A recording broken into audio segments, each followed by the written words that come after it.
সেটা জামাতে ইসলাম। এদের থেকে বড় বাতিল তো আমাদের কমে হঙ্গর কাউকে মনে করে না। ও আলেম ওলামা এনারা। কোন আলেম কোনদিন কাউকে গালি দিতে পারে? সে আলেম? এটা কোন আলেম করতে পারে? ওনারা নিজেদেরকে আলেম দাবি করেন? আমাকে একটু উত্তর দিবেন আপনারা আলেম ওলামা যারা শুনতেছেন, আপনারা কিভাবে এরকম কাজ করতে পারেন, এরকম গর্হিত কাজ? যেই জুতা মারা মৌলানা সাদ সাহেবকে উপর শুরু করিয়েছিল আমাদের কিছু ওলামা একরাম, সবাই না, ছাত্রদেরকে দিয়ে, ওই জুতা কিন্তু ওনাদেরকেই মারা হয়েছে পরে। জালেমকে আল্লাহ তাআলা দুনিয়াতেও ছাড়েন না।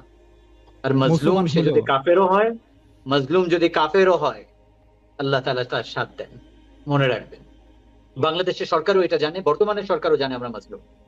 এই জন্য গোল টেবিলে ওনারা ফয়সলা ওনারা করতে চেয়েছেন, কিন্তু এনাদের কারণে করতে পারেননি। একজন আলেম, একজন ইমাম আমাকে মসজিদ থেকে বের করে দিচ্ছে। এই আলেমরা হইতেছে ইসলামের দুশমন। हुजूर अकरम सल्लल्लाहु अलैहि वसल्लम ने तमाम शादियों में कहीं पनीर खिलाया। আল্লাহ তাআলা এরকম আলেম দাওয়াতের মেহনতের মধ্যে রাখছেন, এদের মোকাবেলা করার মতো যোগ্যতা বাংলাদেশের সকলে মিলে পারবে না। স্যার, তোমাকে আমি তুমি বলতে বাধ্য হলাম। তুমি যদি মনে করো তোমার দাদার বাবা হযরত ইলিয়াস রাহমাতুল্লাহ আলাইহি, কারণ তোমাদের এলেম ওই পর্যন্ত পৌঁছে নাই যেখানে সাত সাত জমা করে কত এলেম পড়ছে জানেই না। তাফসীর মারিফুল কোরআনের মধ্যেই কথা আছে, জানেই না। আপনি যদি অপরকে বাতিল মনে করেন, তাহলে আমাদের বাংলাদেশের সবচেয়ে বড় বাতিল আমরা যেটা আমাদের উলামা ইকরামের মুখে শুনছি, সেটা আহলে হাদিস, সেটা সালাফিরা, সেটা জামাতে ইসলাম। এদের থেকে বড় বাতিল তো আমাদের কমে হঙ্গর কাউকে মনে করে না। তাহলে তাদের উপর কেন অ্যাটাক করতেছে না? তাদেরকে কেন বাংলাদেশ থেকে বের করে দিতে চাচ্ছে না? তাদের ব্যাপারে কেন হুঙ্কার নাই? তাদেরকে কেন মারতে যাচ্ছে না? তাদের মসজিদ গুলা ভেঙে দেখ, তাহলে তাদের অফিস গুলাকে ভেঙে দেখ। আমরা দুর্বল যেহেতু জানে, তবলিগ ওয়ালারা দুর্বল অসহায়, এরা আল্লাহ আল্লাহ করে খালি, এরা ওই মারামারি জানে না চেনে না, এই জন্য আমাদের উপরে মাথার উপরে উঠে বসতেছে। এটাই কি কারণ নয়? কিন্তু এটা ভুলে গেছে যে দুর্বলের সাথে আল্লাহ আছেন। ইনশাআল্লাহ আজকে যা করতেছেন আপনারা, আল্লাহ তো দেখতেছেন। আর জালেমকে আল্লাহ তাআলা দুনিয়াতেও ছাড়েন না। আর মজলুম সে যদি কাফেরও হয়, মজলুম যদি কাফেরও হয়, আল্লাহ তাআলা তার সাথ দেন। মনে রাখবেন, এবং সেটা জানে আমরা মজলুম। পুরো পৃথিবীর মুসলমান এটা দেখতেছে যে আমরা মজলুম, আমাদের উপর জুলুম হয়েছে, এখনো হচ্ছে। বাংলাদেশের সরকারও এটা জানে, বর্তমানে সরকারও জানে আমরা মজলুম।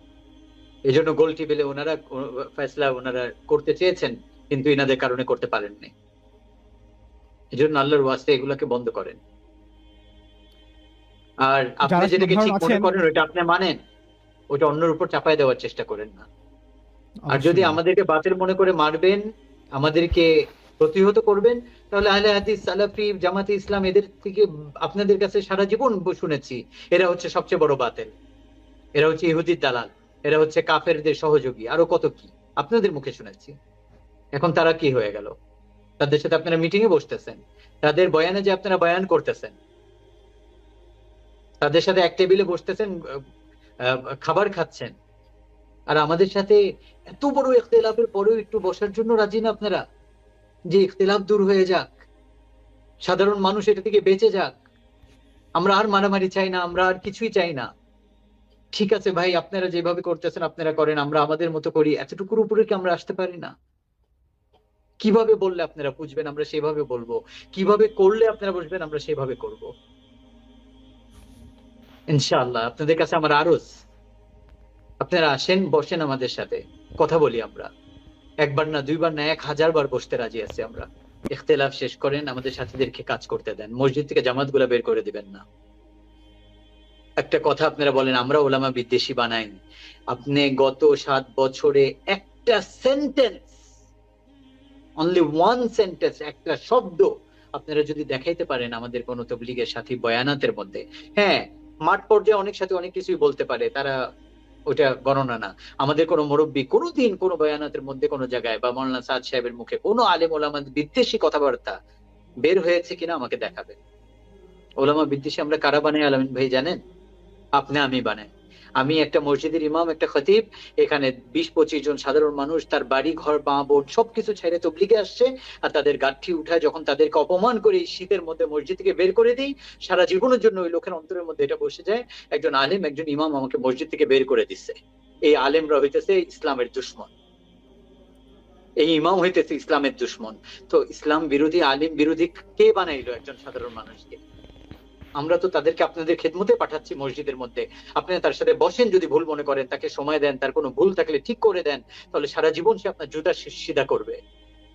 আমরা কই পাঠাচ্ছি জামাত গুলাকে? প্রতিটা মসজিদের আর ইমামদের কাছে পাঠাইতেছি, আপনাদের কাছে পাঠাইতেছি তাদেরকে। আপনারা তাদেরকে বের করে দিয়ে আলেম বিদ্বেষী বানাচ্ছেন, আমরা তো আলেম প্রিয় বানানোর জন্য তাদেরকে মসজিদে পাঠাচ্ছি। আল্লাহর রাস্তে একটু বুঝেন, আপনাদের জন্য অনেক বড় মওকা এদেরকে ইলম শিক্ষা দেওয়ার, আপনাদের কাছে অনেক বড় মওকা তাদেরকে আপনাদের প্রিয় পাত্র হিসাবে বানানোর।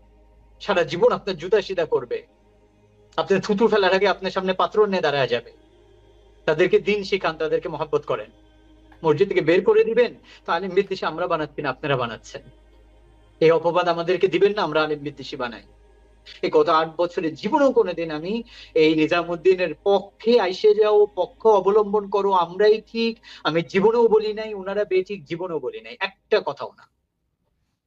কিন্তু এই 3 দিনে আমি বলা শুরু করছি, কারণ জুলুমের পক্ষে আমি কথা বলতে পারবো না, আমি জালেম হইতে পারবো না। হোসেন রাদিয়াল্লাহু তাআলা আনহু শুধু যদি মেনে নিতেন মুআবিয়ার ইয়াজিদের শুধু বায়াত, কি হইতো? কিন্তু না, জালিমের সঙ্গ দিতে পারেননি। জান চলে গেছে, কিন্তু জালিমের সঙ্গ দিতে পারেননি। ওনারা যেটা করতেছেন এটা ওপেন জুলুম, এটা সাথ আমরা দিতে পারবো না, আমি দিতে পারবো না। কি আছে আমার এখানে? গালি শোনা ছাড়া তো আর কিছুই নাই। সেই শিক্ষা অপরদের উপরে শিখাতে যে ওইটা কিন্তু পরবর্তীতে নিজেদের উপরে আসছে, এটা আমরা গত 4-5 বছরে দেখেছি। যেই জুতা মারা মাওলানা সাদ সাহেবকে উপর শুরু করিয়েছিল আমাদের কিছু উলামা একরাম, সবাই না, ছাত্রদেরকে দিয়ে, ওই জুতা কিন্তু ওনাদেরকেই মারা হয়েছে পরে। যেই মার্কাজ ভেঙ্গে সাথীদের উপর আক্রমণ করা, মুরব্বীদের গায়ে হাত তোলা শিখানো হয়েছে, ওই ছাত্ররাই পরবর্তীতে তাদের নিজেদের ওস্তাদদের রুম ভেঙ্গে তাদেরকে মেরে ফেলেছে। তো জैसा करनी वैसा भरनी, कमा तदीनु तुदानु, जैसा करोगे वैसा मिलेगा। যেমন কর্ম তেমন ফল, এই একটা প্রবাদ বাক্য মনে হয় পৃথিবীর সমস্ত ভাষায় আছে। তো যেটা করবেন ওইটা পাবেন, এটা মনে রাখবেন, এটা খুব সত্য কথা।